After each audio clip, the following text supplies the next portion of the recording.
れだわ。 Halo guys, selamat datang lagi di channel ini bersama gue, Reborn. Buat yang baru gabung, jangan lupa dibantu like dan di subscribe ya.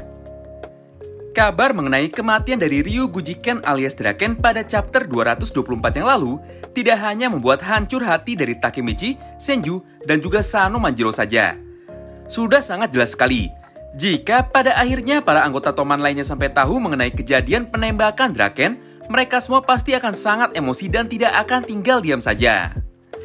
Di antara para anggota Toman lainnya, Mitsuya adalah orang yang paling dekat dengan Draken. Drakenlah orang pertama yang membuat Mitsuya termotivasi untuk menjadi seorang Furiol atau berandalan. Nah, pada video kali ini, kami akan kembali menceritakan mengenai kisah perjalanan hidup dari Draken dan juga Mitsuya, serta awal mula perkenalan Draken dengan Mitsuya hingga akhirnya mereka mendapatkan julukan sebagai Toman Twin Dragon atau naga kembar Tokyo Manji. So, buat kalian yang penasaran dan mau tahu mengenai kisah masa lalu mereka, kalian bisa simak terus ya video ini sampai habis. Di suatu malam setelah Arvala selesai, terlihat Draken dan Mitsuya yang sedang melakukan night riding atau berkendara malam, menggunakan motor kesayangan mereka. Dalam perjalanan, Draken pun berkata kepada Mitsuya, "Kita adalah Toman Twin Dragon, atau kita adalah naga kembar Toman." Mendengar perkataan dari Draken ini, Mitsuya pun kaget. Dia pun kemudian menggaruk kepala bagian kirinya, di mana pada posisi itu terdapat tato naga yang sama persis dengan tato naga di kepala Draken. Di momen ini, akhirnya mereka berdua pun memutuskan untuk kembali mengunjungi tempat atau lokasi di mana mereka berdua pertama kali bertemu, untuk melihat sebuah grafiti yang dulu dibuat oleh Mitsuya ketika dirinya kabur dari rumah. Awalnya, Mitsuya yakin jika grafiti yang dulu dia buat di tembok pasti sudah hilang atau ada yang menghapus, karena memang kejadian tersebut sudah lama sekali. Namun nyatanya ketika sampai di lokasi, Mitsuya dan Draken pun sangat terkejut sekali melihat sebuah pemandangan nostalgia yang ada di hadapannya. Ternyata gambar naga yang dulu pernah dia buat masih ada di lokasi tersebut. Pada kesempatan ini, seketika Mitsuya dan Draken pun akhirnya kembali teringat kenangan masa lalunya ketika mereka berdua pertama kali bertemu. Cerita ini dimulai sebelum geng Tokyo Manji pertama kali terbentuk, bahkan jauh sebelum Draken dan Maki pertama kali bertemu.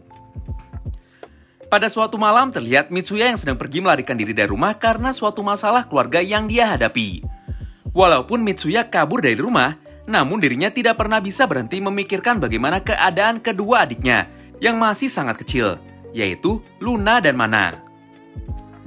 Saat sedang fokus menggambar grafiti di sebuah tembok, tiba-tiba saja Mitsuya dikagetkan dengan suara seorang anak laki-laki di belakangnya. Ternyata anak laki-laki itu adalah Ryu Gujiken alias Draken saat masih anak-anak.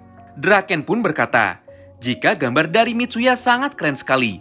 Dia pun bertanya kepada Mitsuya, apakah gambar yang dia buat itu adalah seekor naga. Mendengar pertanyaan dari Draken ini, seketika Mitsuya pun kaget.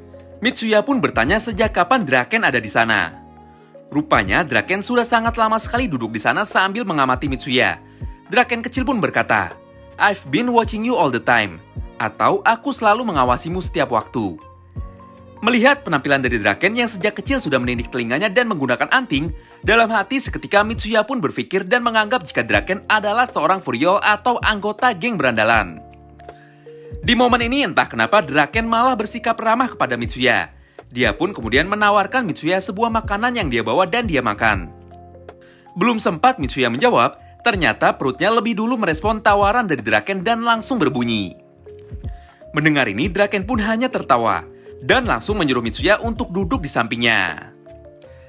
Tidak lama berselang, Draken kemudian memperkenalkan dirinya kepada Mitsuya. "Aku Ryu Gujiken. Siapa namamu?" Dengan mulut penuh makanan, Mitsuya pun menjawab, "Namaku Mitsuya Takashi." Di momen ini, Draken pun langsung bertanya kepada Mitsuya, "Apa yang anak kecil sepertimu lakukan di tengah malam seperti ini seorang diri? Apa kau tidak memiliki orang tua?" Dengan kesal, Mitsuya pun menjawab, "Bukannya kita sama, kau pun juga masih anak-anak." Setelah beberapa saat berlalu, Draken kecil pun tiba-tiba saja terlihat kaget karena melihat semua makanannya ternyata dihabiskan oleh Mitsuya. Dengan polos, Mitsuya menjawab, "Maafkan aku sangat lapar, karena sejak pagi aku tidak makan apapun." Bukannya marah, Draken di sini hanya tersenyum dan langsung berkata, "Baiklah, Kalau begitu logo naga ini sekarang menjadi milikku. Aku ingin menjadi harga atau pertukaran antara makananku dengan naga milikmu. Melihat kebaikan Draken ini, Mitsuya pun hanya bisa terdiam dan kaget. Tidak lama berselang, Draken pun kemudian mengajak Mitsuya untuk main atau berkunjung ke rumahnya. Sesampainya di rumah Draken, seketika Mitsuya pun lagi-lagi terkejut. Mitsuya kemudian bertanya kepada Draken, "Apa benar ini rumahmu? Bukannya ini adalah tempat untuk orang dewasa?" Saat sedang berjalan di lorong, salah satu saudara perempuan Draken yang bekerja di tempat prostitusi ini pun muncul dan langsung memarahi Draken. Dia berkata, jika Draken tidak boleh membawa temannya ke sini. Namun Draken kecil justru menjawab dengan kesal dan berbalik memarahinya.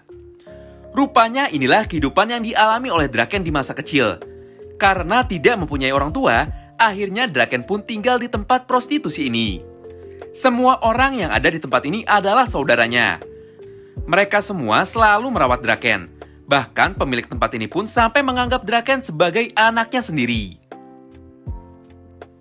Ketika tiba di kamar Draken, mereka semua pun kemudian berkumpul dan bermain poker bersama. Semua saudara perempuan Draken pun terkejut dengan kehebatan Mitsuya dalam bermain poker. Dalam setiap permainan, Mitsuya selalu berhasil menang, hingga membuat dirinya dianggap bermain curang. Bahkan salah satu saudara Draken pun sampai berkata sesuatu kepada Mitsuya. "Mulai sekarang namamu adalah Joker."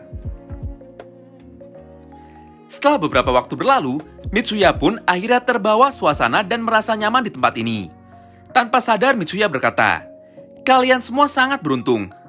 Andai kalian tahu, jika kedua orang tuaku tidak pernah ada di rumah, dan setelah pulang sekolah kerjaanku hanya menjaga kedua adik kecilku. Aku ingin sekali tinggal di sini dan bebas seperti ini." Mendengar perkataan Mitsuya ini, salah satu dari saudara perempuan Draken pun tiba-tiba kesal dan mengamuk. Tanpa basa-basi, dia pun langsung menendang muka Mitsuya dengan sangat kencang dan langsung mengusirnya dari sini. Dalam perjalanan pulang, Mitsuya pun terlihat sangat kesal sekali. Dia heran kenapa dirinya bisa sampai ditendang seperti itu. Mendengar ini, Draken pun berkata, "Maaf Mitsuya, tapi bagi mereka semua yang tinggal di sana, sebenarnya tempat itu bukanlah sebuah rumah yang mereka inginkan. Mereka ada di sana karena tidak punya pilihan lain." Tidak sampai di situ, Draken pun kemudian melanjutkan perkataannya. "Apa kau suka makanan buatan ibumu?" Mitsuya yang awalnya nampak kebingungan dengan semua perkataan dari Draken pun akhirnya menjawab, "Hah? Aku jauh lebih suka masakan buatanku sendiri. Ibuku tidak pernah memasak, dan sekalinya dia memasak pun rasanya sangat tidak enak sekali. Aku sangat benci masakan buatan ibuku."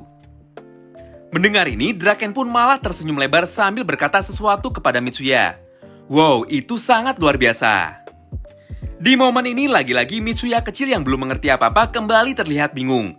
Dia pun sekali lagi menegaskan perkataannya barusan kepada Draken. "Sepertinya kau salah paham.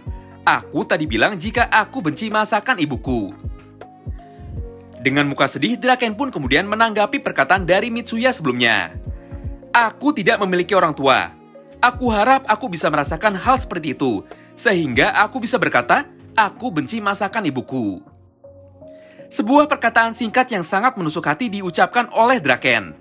Mulai dari sinilah akhirnya Mitsuya sadar dan mendapatkan sebuah pencerahan mengenai apa yang harus dia lakukan ke depannya.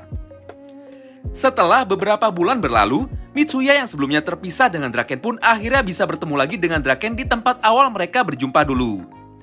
Dengan lantang, Mitsuya pun langsung berkata sesuatu kepada Draken. "Akhirnya aku bisa menemukanmu, Draken. Aku berjanji untuk selalu ada di sampingmu dan selalu mendukungmu. Aku ingin menjadi berandalan dan melindungi semua keluargaku."